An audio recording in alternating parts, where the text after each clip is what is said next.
Welcome to a strange and terrifying world inspired by the stories of H.P. Lovecraft, his literary circle, and the classic Call of Cthulhu role-playing game. In Call of Cthulhu, the card game, players take on the roles of intrepid investigators and unspeakable horrors, trying to accomplish dangerous missions while battling the forces of their opponents.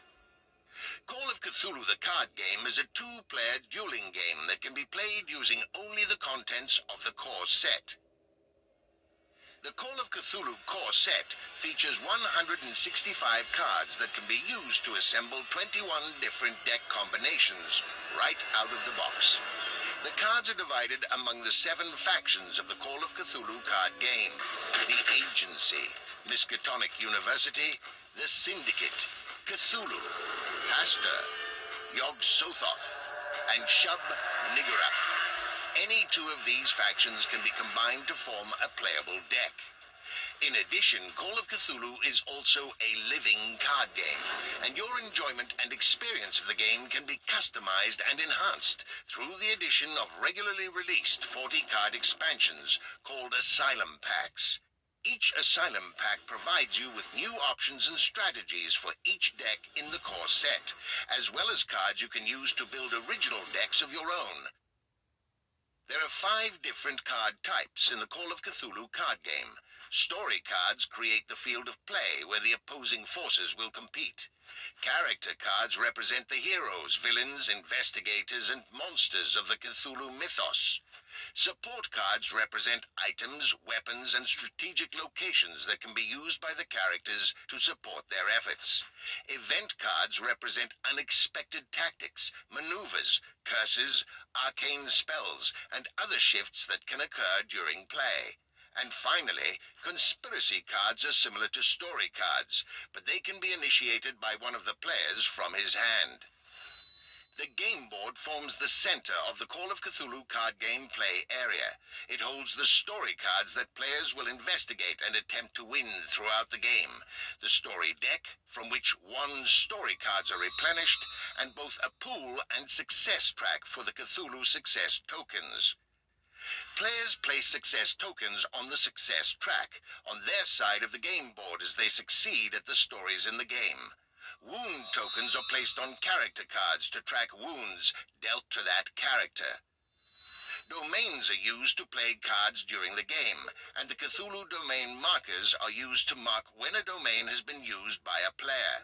Placing a domain marker on a domain drains that domain, and it cannot be used again until it refreshes on the player's next turn. The focal point of the Call of Cthulhu card game is the story cards, which are drawn at random from a fixed story deck and placed on the game board between the players. During the game, players take turns playing character and support cards from their hands and use them to achieve success at these stories. While characters are committed to a story, they may face opposition in 4 different arenas: terror, combat, arcane, and investigation. Every turn as a story resolves, the active player may receive success tokens on his side of a story card. When a player has accumulated 5 success tokens on his side of a story card, he wins that story. A player that wins 3 stories immediately wins the game.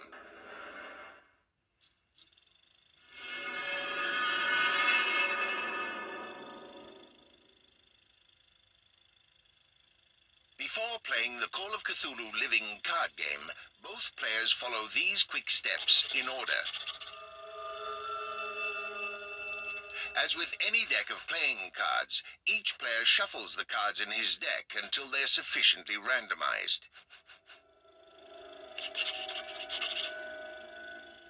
Next, the players place the game board in the center of the play area. They place all of the success and wound tokens in the deep area of the game board.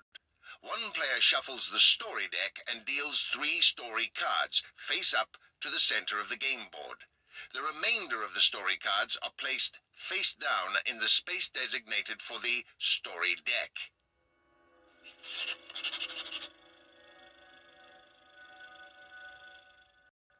Each player takes 3 cards that are not being used in this game and places them face down next to his deck. These cards are the domains to which their controllers will attach resources. They should form a back row in each playing area.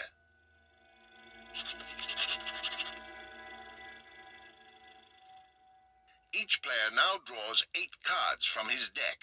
This is his setup hand.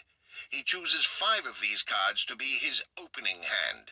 The remaining cards become his starting resources.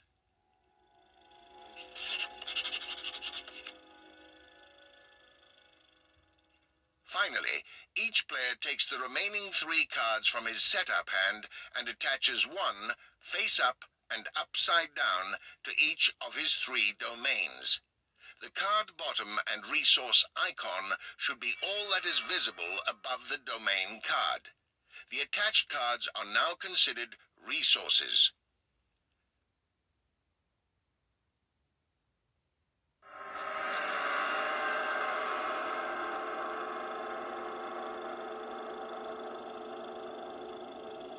The Call of Cthulhu living card game is played over a series of turns, which are taken in this order: refresh phase, draw phase, resource phase, operations phase, and story phase. Let's take a look at a sample game in progress and see what happens in each of these phases. In this example, player 1, who's playing a multi-faction human deck using agency, Miskatonic University, and syndicate characters, has the following cards in play: an exhausted laboratory assistant, an exhausted strange librarian, and an insane Paul Lamond. Player 2, who's playing a Cthulhu deck, has the following cards in play: an exhausted ocean crawlers, a Lord of the Silver Twilight, and an adult deep one.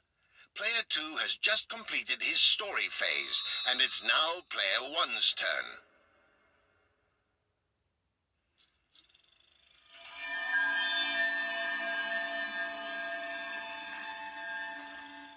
First, player 1 readies all of his exhausted cards in play and refreshes his drained domains.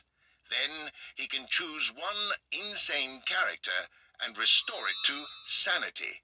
Note that the restored character remains exhausted this round. In the draw phase, player 1 draws 2 cards from his deck. If at any point a player has no cards remaining in his deck, he is immediately eliminated from the game and his opponent wins. During the resource phase, player 1 may choose a single card from his hand and attach it face up and upside down to one of his domains as a resource. A resource is no longer a part of a player's hand and cannot be used for anything else. A player does not have to attach a resource in this phase, but early in the game it's generally a good idea to do so, as building up resources allows a player to pay for more powerful cards and effects.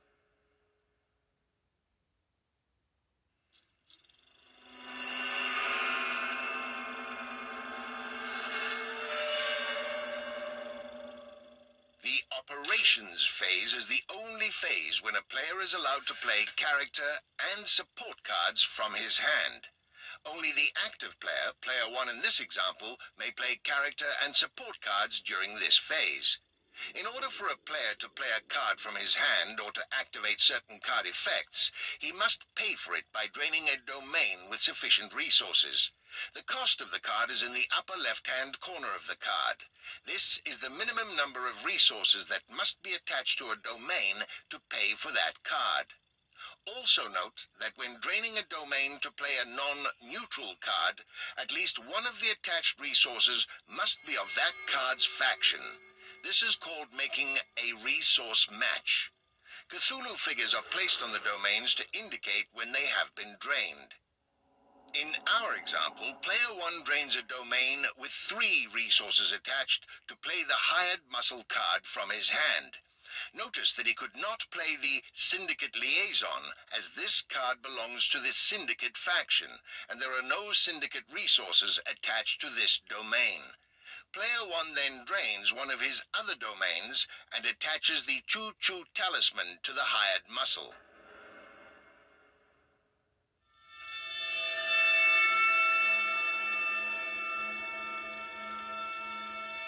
The story phase is where most of the action in the Call of Cthulhu living card game takes place. During this phase, player 1 will commit his characters to stories in an effort to place success tokens on his side of those story cards, while player 2 will use his own characters to struggle against player 1's forces in an attempt to foil the effort at the story cards. In order to commit a character to a story card, that character must exhaust itself. This means that already exhausted characters cannot commit to story cards.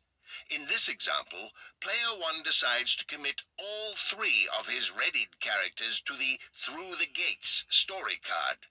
Paul Lamond cannot commit, as he is currently exhausted. Note that it's entirely up to player 1 how many characters he commits and where he commits them. Player 2 may now commit any number of his readied characters to any story where the active player has committed at least 1 character. He decides to exhaust both the adult Deep One and the Lord of the Silver Twilight and commit them to Through the Gates. Player 2 also plays the event card, Touched by the Sleeper, choosing the adult Deep One as the target. Touched by the Sleeper reads, Action. Choose a Cthulhu character. Until the end of the phase, that character gains 2 terror icons. The active player now selects one story at a time to be resolved. When resolving a story, the committed characters go through a series of struggles, and finally, the active player will determine if he has met success at that story. In this example, there is only one story that needs to be resolved.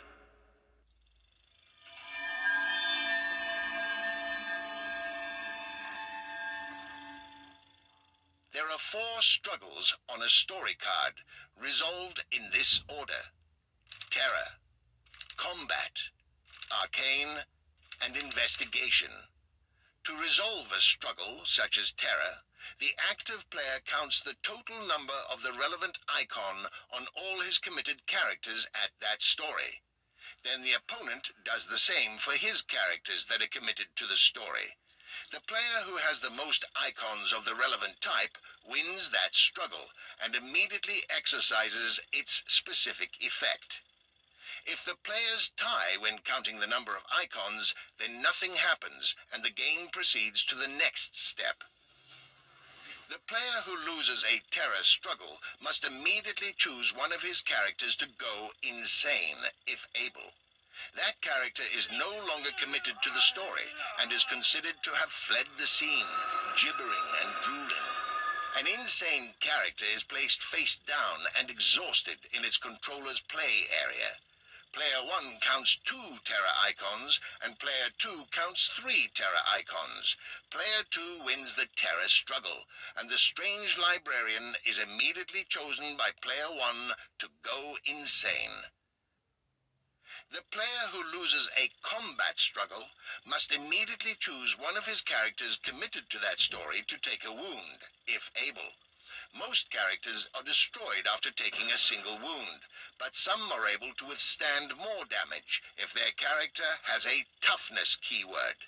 A character like the hired muscle with toughness +1 will be destroyed only after receiving its second wound.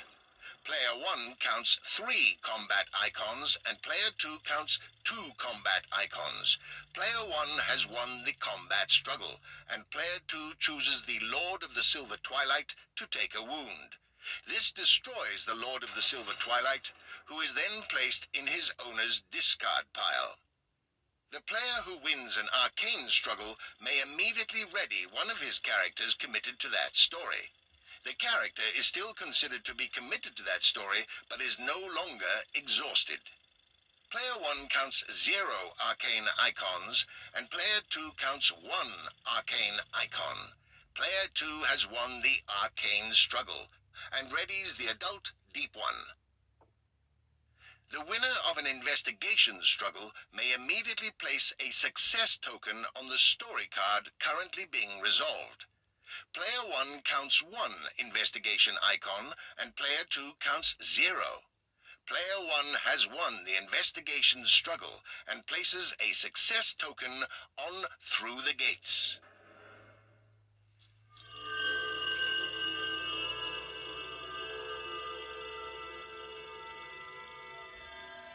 After the 4 struggles, Player 1 determines if he's been successful at the story. He does this by adding the combined skill values of all his characters currently committed to the story. This number is the total skill. If the total skill value of the active player exceeds the total skill value of his opponent, then the active player may place a success token on his side of the story being resolved. In addition, in order to be successful at a story, the active player's total skill must always be at least 1 or higher. If his total skill is 0 or less, he does not succeed at the story. If the active player succeeds at the story and the total skill of his opponent was 0 or less, the story is considered unchallenged, and the active player may place an additional success token on the story card. Player 1 counts a total of 4 skill at Through the Gates, and Player 2 counts a total of 1 skill. Player 1 has succeeded at the story and places a success token on his side of the card. This is his 5th success token at Through the Gates, so Player 1 has won the story.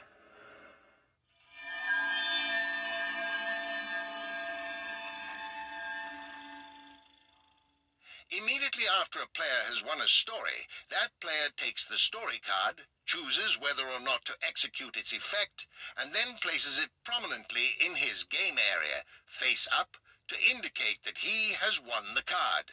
This occurs before resolution of the next story card begins. The first player to win 3 story cards wins the game. Player 1 wins Through the Gates and chooses not to execute its effect. After a story card is won, a new story is drawn from the story deck and put into play.